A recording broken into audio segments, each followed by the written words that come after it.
What I do is start off with the hardest challenges first, give you a full guide on how to complete those ones, and then move on to the easier challenges after that, and I give you a few tips on how to do them a little bit quicker and a little bit easier.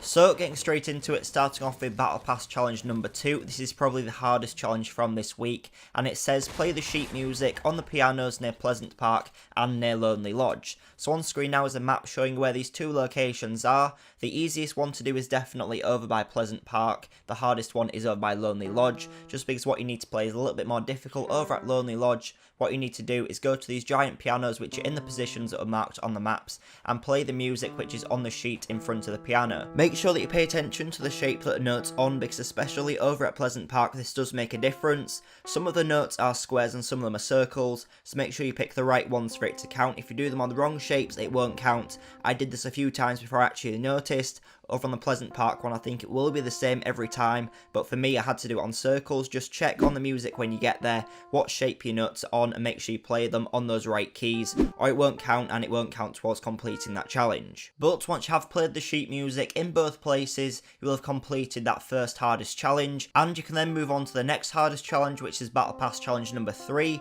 This week it says compete in a dance-off at an abandoned mansion. The abandoned mansion is on the screen now on the map, and in the basement of this mansion there's been a dance-off area set up. All you need to do is go down there, dance in the lit up squares until you reach 100 on the scoreboard. Once you have reached that score then you will have completed that challenge, but the more players you have there the quicker you can do it, so if you are playing as squads make sure you go there and do it with all your friends. It will be the quickest way to do it. If you are on your own then if you go there now when the challenges have just come out, there will be loads of random solo players there, and hopefully as long as they aren't idiots they won't all be shooting it and everyone will help you to complete the challenge together. But this challenge can be quite hard to complete because you do need to finish it, you do need to reach that 100 score, and if you are playing as a solo and there might be loads of players there could be some people running around trying to get really easy kills whilst everyone's doing this challenge, so players might be killing you before you actually have a chance to complete it. So if you are playing with your squads it will be a lot easier to do because you can have a few players defending you and a few doing it if that's what you really need to do to complete the challenge. But after that all the other challenges from this week are pretty simple, so starting off with free challenge number 1,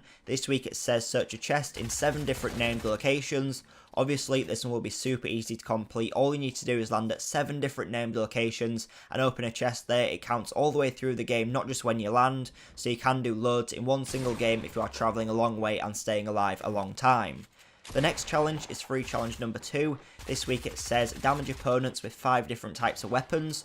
Obviously there are loads of different weapon types in the game. You've got assault rifles, shotguns, SMGs, sniper rifles, explosives and pistols, and all you need to do is damage players with 5 of these. You don't have to get the kill, all you need to do is damage them. So if you do fire an RPG and just hit them, not get the kill, it will count towards completing this challenge, and this counts over every single game that you play until you have completed it. So it doesn't all have to be in the same game, so it's super easy to complete. So you don't have to worry about finding an RPG in a certain game, you can do it whenever you do find one. Next, free challenge number 3 says eliminate 3 opponents in Snobby Shores or Fatal Fields, so you can land in either of these locations and just get 3 kills. Again, another super easy challenge to complete that you shouldn't need any help to complete. Battle Pass challenge number 1 this week says visit 2 locations in the same game. This is a 3-stage challenge, so for the first stage you need to visit Snobby Shores and Pleasant Park in the same game. Stage 2, visit Lonely Lodge and Dusty Divot in the same game, and finally visit Frosty Flights and Tomato Temple in the same game.